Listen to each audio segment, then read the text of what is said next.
So this is circuit for high pass filter, and as we have already experienced low pass filters, we can easily set up for this by just changing our small modification. Here there is a capacitor which is connected directly to our signal generator. Earlier it was resistance.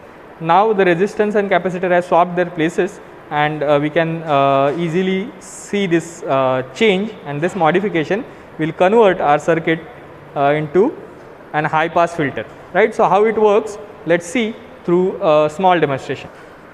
So the idea behind this low pass filter, high pass filter is this, that we have to change our component slightly. So we are using a capacitor of slightly higher value, which is a 0.1 microfarad. Earlier we were using 0.01 microfarad, and we have kept resistance same. So you can see there is new mnemonic here on the capacitor. It's 104. So 104 means 0.1 microfarad.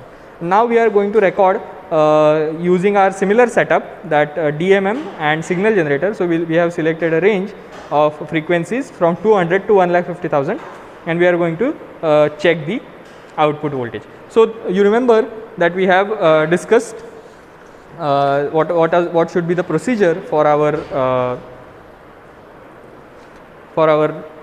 low pass filter. So it is very similar to what there is low pass filter, but this time the cutoff frequency is going to be different.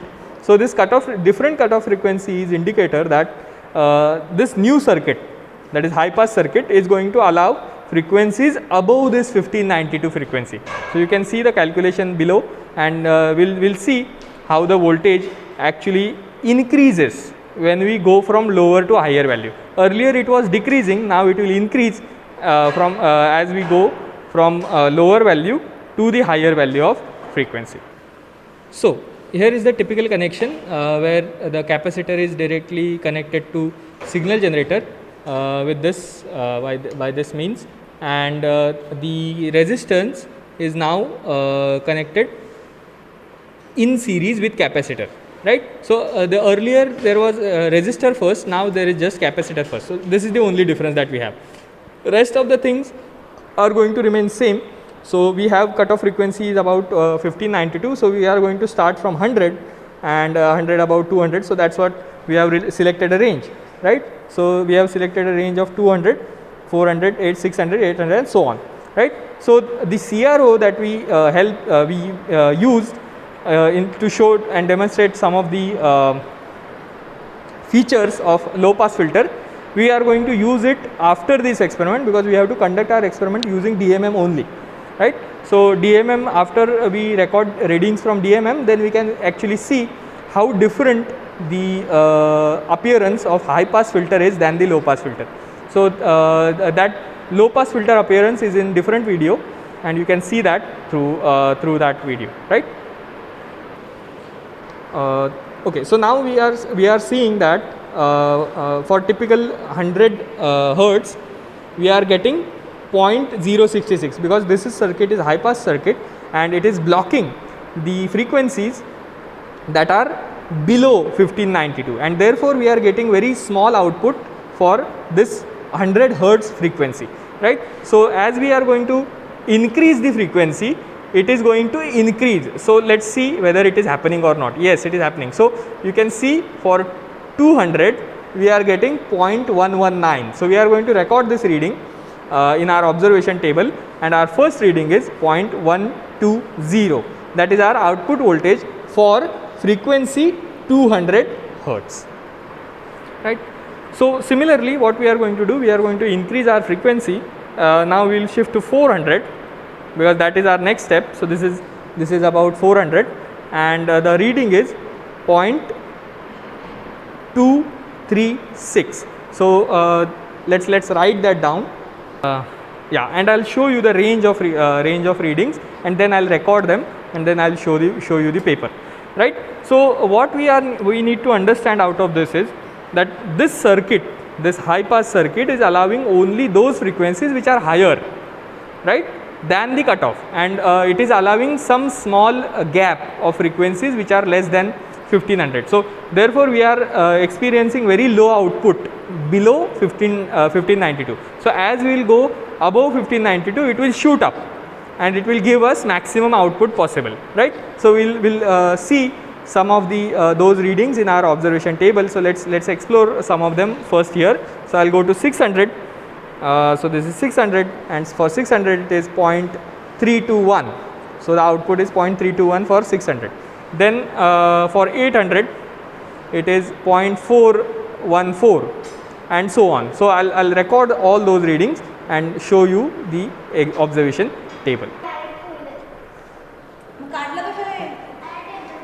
Right. So this is the observation table for our discussion of high pass filter, and we can see, as we have selected a range from 10 times smaller, that is about 150, that is 200, to 10 times bigger reading, right? So it is about up to 1600, because our frequency was 1592. So we started with about 200 and we ended about at 16,000, right? So this is the high pass filter graph, and I'll share you the pictures, and then you can make the graph, which is a log of f versus voltage, and this will be an very good exercise for our electronics part as well. Now we have connected our output terminals, these two output terminals, to CRO. See, you can see here the connection, right? And let's bring out the ground, and you can see a nice waveform which is appearing here. So right now the frequency is about 16,000, right? And you know, for 16,000 the reading is about 0.510. So as we are expecting that it's a high pass filter, as we go down, what we can get is our frequency might slightly increase, right? So you can see that there is an increase. If I drop it below and keep going higher, you can see I'm keep going higher, then the frequency is increasing. So you know what is frequency? Frequency is inversely proportional to wavelength.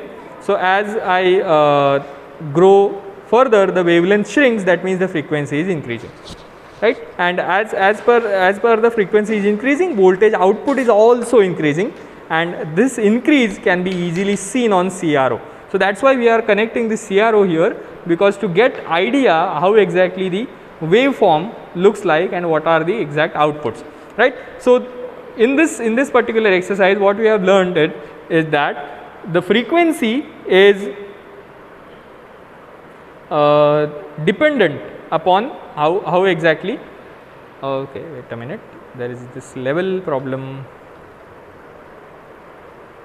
Yeah, we'll bring it down.